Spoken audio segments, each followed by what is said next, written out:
अब video start करने से पहले मैं आपको पहले ही बता दूं कि ये वीडियो लड़कियों के लिए बनाई गई है, लेकिन अगर आप भी लड़का और लड़की में भेदभाव नहीं करते हैं तो आप भी इस वीडियो को आराम से एंजॉय कर सकते हैं और इस कमाल की वीडियो से बहुत कुछ सीख के जा सकते हैं। You don't need to worry about me, mother.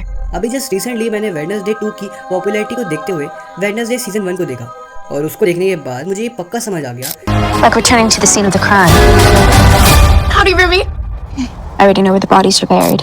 कि यार इस कैरेक्टर में कुछ ना कुछ तो बात है और मुझे इस टॉपिक पर भी एक वीडियो बनानी चाहिए।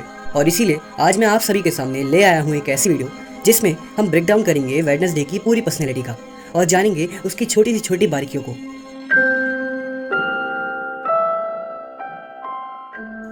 वेडनेसडे एक ऐसी लड़की जिसकी पर्सनैलिटी में एक ऐसी चमक है जो हमें उसकी ओर खींच लेती है।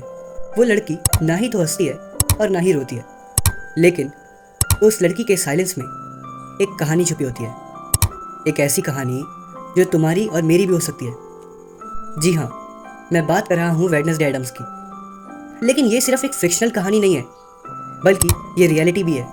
एक रियलिटी, उन लोगों की रियलिटी जो समाज में फिट नहीं बैठते, जो समाज के कुछ घटिया स्टैंडर्ड से हटकर कुछ यूनिक करना चाहते हैं। वो लोग जिनके दर्द ने उन्हें शेप दिया, जिनकी डार्कनेस ने उनकी आइडेंटिटी बना दी।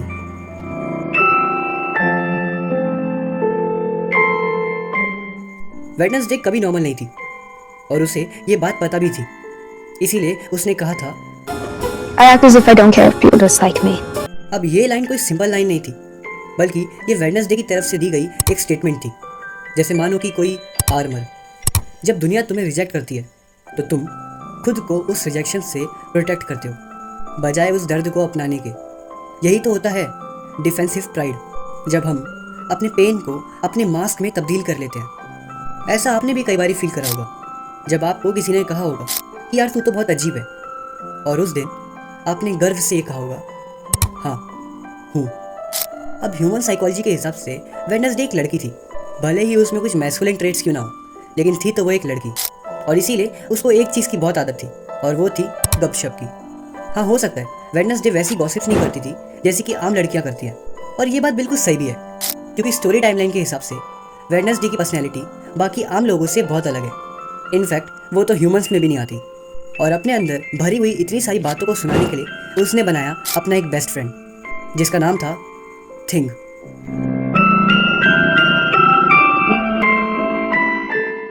जी हाँ, वेडनेसडे के पास था एक बहुत प्यारा दोस्त जिसका नाम था थिंग। Hello, thing.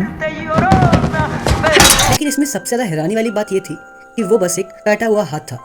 इनफैक्ट वो तो बोल तक नहीं पाता था, लेकिन फिर भी हम जानते हैं कि वेडनेसडे और थिंग की बॉन्डिंग कितनी अच्छी थी, बिना शब्दों के। What part of no party under the penalty of death do you not understand? लेकिन बिल्कुल लॉयल दोस्त। इसे एक सिंबॉलिक रूप से देखो। देखने में थिंग एक बहुत ही डरावना और बहुत ही अजीब सा क्रिएचर लगता है, लेकिन ये जानते हुए भी वेडनेसडे ने थिंग को अपना सबसे करीबी दोस्त बनाया। वेडनेसडे चाहती तो टाइलर को अपना दोस्त बनाती, नहीं तो इस लड़की को, लेकिन फिर भी उसने अपने सबसे करीबी दोस्त के लिए थिंग को चुना।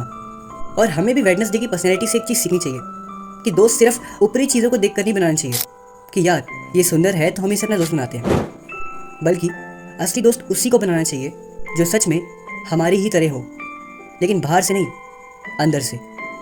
इसका मतलब जो चीज़ दुनिया सबसे ज़्यादा रिजेक्ट करती है, कभी कभी वही चीज़ तुम्हारी स्ट्रेंथ बन जाती है। इनफैक्ट साइकोलॉजी तक कहती है trauma is does not need fixing, it needs being friendly.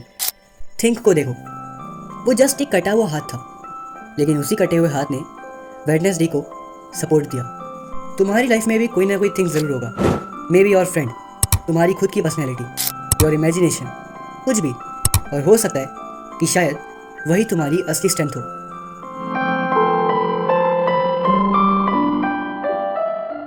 चलो अब उस डांस को याद करो जिसने एक टाइम पर पूरे इंटरनेट पर आग लगा दी थी। ब्लैक ड्रेस, पुरानी बीट्स, साइकोपैथ लड़की, एक ऐसा मूवमेंट जो कोई भी प्रेडिक्ट नहीं कर सकता।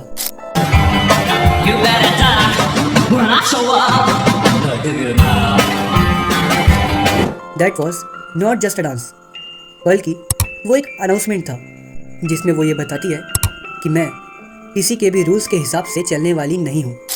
कुछ प्रोफेशनल डांस के साइकोलॉजिस्ट बोलते हैं जब इंसान बिना डरे अपनी बॉडी को बस मूव करता है तो वो अपने सबकॉन्शियस माइंड को और अच्छे से इम्प्रूव कर सकता है।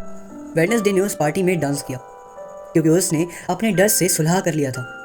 अब वेडनेसडे ने तो डांस कर लिया, लेकिन तुम कब करोगे अपनी ही इमोशंस की बीट पर डांस?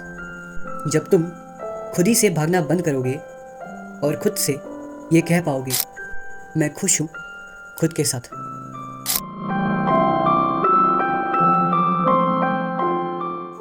वेडनेसडे एडम हमेशा से ही अलग थी, लेकिन उसने कभी अपनी आइडेंटिटी को कॉम्प्रोमाइज़ नहीं किया।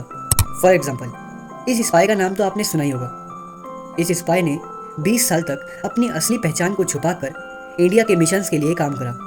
इसने दुनिया को कुछ और दिखाया, कभी डॉक्टर तो कभी नल साफ करने वाला, कभी कोई बिजनेसमैन तो कभी कोई चोर, लेकिन रियलिटी में अंदर से वो सिर्फ अपने मिशन के लिए लॉयल था।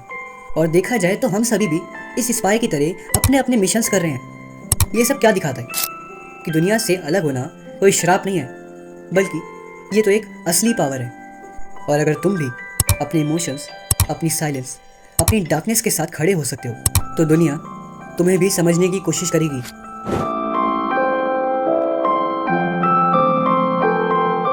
वेडनेसडे एडम सिर्फ कोई सीरीज का पार्ट नहीं, बल्कि एक ऐसी सीरीज है जो हमारे समाज की कई लड़कियों को मोटिवेट करती है उन्हें ये बताने के लिए कि तुम जो हो वही सही हो।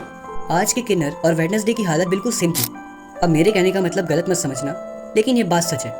उस टाइम पर वेडनेसडे को भी आम लोगों की तरह नहीं माना जाता था, जैसे कि आज हमारे समाज में किन्नरों को आम नहीं माना जाता। सच में ये सीरीज कमाल की है, और वेडनेसडे की पर्सनैलिटी तो उससे भी ज़्यादा। लेकिन वेडनेसडे के अंदर ऐसी कई चीज़ें हैं जो कि हम एडॉप्ट ना करें तो ही बेटर है, और इसीलिए उन चीज़ों को मैंने इस वीडियो में कवर नहीं करा। वेडनेसडे बनने का मतलब सिर्फ ये नहीं कि आप हमेशा पोकर फेस लेके घूमो, हमेशा चुपचाप रहो और हमेशा साइकोपैथ दिखने वाली हरकतें करो, नहीं। और अगर आप ऐसा करती हो या करते हो तो आपके लिए ये कोई बेवकूफ़ी से कम नहीं होगा। वेडनेसडे हमें कभी भी ये नहीं सिखाती कि हम उसकी तरह बने। वेडनेसडे सिर्फ हमें ये सिखाती है कि हम खुद की तरह बनना सीखें। और गर्ल्स, अगर आपको आज की ये वीडियो पसंद आई हो तो प्लीज़ इस वीडियो को लाइक करना और एक कमेंट करे बिना कहीं मत जाना। और अगर गर्ल्स के साथ साथ बाकी लोगों को भी ये वीडियो पसंद आई हो तो प्लीज़ चैनल को सब्सक्राइब कर लेना और फटाफट से इस वीडियो को किसी भी अपने ऐसे दोस्त के साथ शेयर करना जिसकी हरकतें थोड़ी बहुत ही सही लेकिन वेडनेसडे से मैच करती हैं। तब तक के लिए मिलता हूँ किसी और नेक्स्ट वीडियो में।